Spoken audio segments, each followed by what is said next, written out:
Lembaga penunjang. Ada 7 lembaga penunjang pasar modal Indonesia. Yang pertama adalah Biro Administrasi Efek, Bank Kustodian, ada Wali Amanat, Pemeringkat Efek atau biasa kita sebut dengan Pevindo. Kalau dari luar kita bilangnya itu Fitch Rating. Kemudian ada PEI, Pemeringkat Harga Efek Indonesia, SIPF, Securities Investor Protection Fund, dan TICMI atau ICAMEL. Tapi TICMI dan ICAMEL ini sudah resmi bergabung menjadi satu lembaga itu semenjak 10 November 2015. Menjadi TICMI aja sendiri. Dan di Indonesia Capital Market Institute. Biro Administrasi Efek atau disebut dengan BAE, yaitu suatu pihak yang berdasarkan kontrak dengan emiten untuk melaksanakan pencatatan kepemilikan efek dan pembagian hak yang berkaitan dengan efek. Jadi, Biro Administrasi Efek ini akan berurusan dengan emiten bersama-sama dengan perusahaan efek dalam melakukan initial public offering atau penawaran umum perdana efek. Kemudian Bank Kustodian, yaitu suatu pihak yang memberikan jasa penitipan efek serta harta lain yang berkaitan dengan efek. Dalam hal ini termasuk menerima dividen dari saham ataupun bunga, dalam hal ini obligasi atau kupon, serta hak-hak lain yang berkaitan dengan efek. Kemudian menyelesaikan transaksi efek, serta mewakili pemegang rekening yang menjadi nasabahnya. Kemudian ada wali amanat, yaitu suatu pihak yang mewakili kepentingan pemegang efek yang bersifat hutang. Jadi wali amanat ini berusaha untuk melindungi pemegang efek yang bersifat obligasi ataupun bersifat hutang. Pemeringkat efek atau tadi yang saya sebut dengan Pevindo ataupun Fitch Rating, yaitu adalah suatu pihak yang melakukan penilaian perusahaan dari kemampuan membayar kembali surat hutangnya ataupun membayar kembali obligasinya dan menyediakan jasa informasi mengenai perusahaan di pasar modal. Banyak analisis yang harus dilakukan oleh pemeringkat efek ini seperti analisa bisnis, serta analisa laporan keuangan, beserta analisa ekonomi yang berkaitan dengan kegiatan usahanya. Jadi tugas pemeringkat efek ini berguna bagi kita untuk memberikan suatu peringkat apakah perusahaan ini layak untuk investasi atau tidak. Pemeringkat Harga Efek Indonesia atau PEI. Sebelumnya bernama IBPA atau Indonesian Bonds Pricing Agency. Seperti yang sudah saya jelaskan di video saya sebelumnya terkait obligasi, bahwa harga obligasi itu tidak transparan.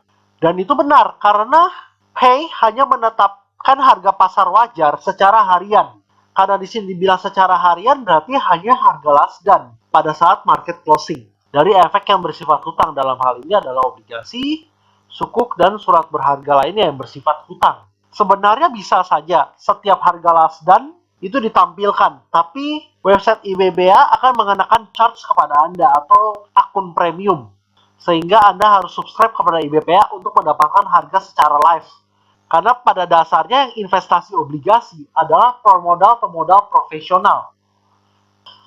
SIPF atau Securities Investor Protection Fund, yaitu suatu penyelenggara program perlindungan investor. Indonesia SIPF ini dibentuk untuk mengumpulkan sejumlah dana untuk melindungi pemodal dari hilangnya aset. Misalkan bank kustodian yang bangkrut. Jika bank kustodiannya bangkrut, maka secara tidak langsung ataupun secara langsung asetnya pemodal hilang. Nah, SIPF berfungsi untuk menggantikan modal yang hilang tersebut. TICMI dan ICAMEL. TICMI yaitu Indonesia Capital Market Institute dan ICAMEL Indonesia Capital Market Electronic Library. Yaitu suatu lembaga yang berfungsi sebagai pusat referensi ataupun kita bisa bilang pusat data atau arsip emiten. Biasanya prospektus yang lama-lama itu disimpan di TICMI. Jadi kalau mau akses ke TICMI itu ada suatu akun khusus, jadi masih bayar gitu kepada TICMI untuk mengakses data tersebut. Atau bisa langsung mengunjungi TICMI di Bursa Efek Indonesia. Kemudian ada juga pusat edukasi serta sertifikasi profesi pasar modal Indonesia seperti wakil perantara perdagangan efek atau WPPE, wakil manajer investasi WMI, wakil penjamin emisi efek WPEE, dan wakil agen penjual reksadana atau WAPR dan sebagainya.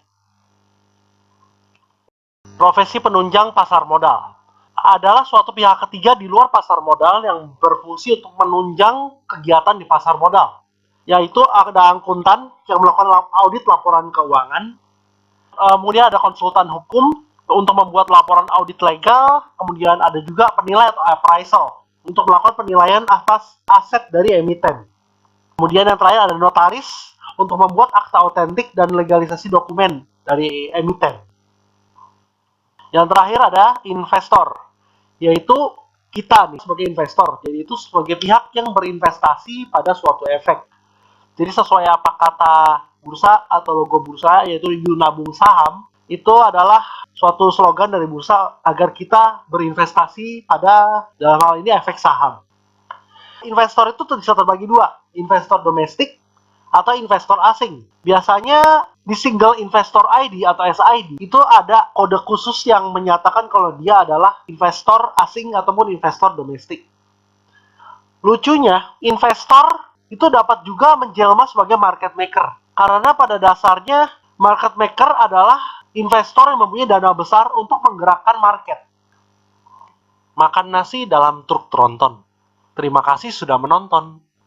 Kawan baik tidak menebar aib. Jangan lupa like dan subscribe channel NZ Finance untuk mengetahui update dari materi terbaru dari saya. Tanpa basa-basi dan mengucapkan doa. Salam investasi dan sampai jumpa.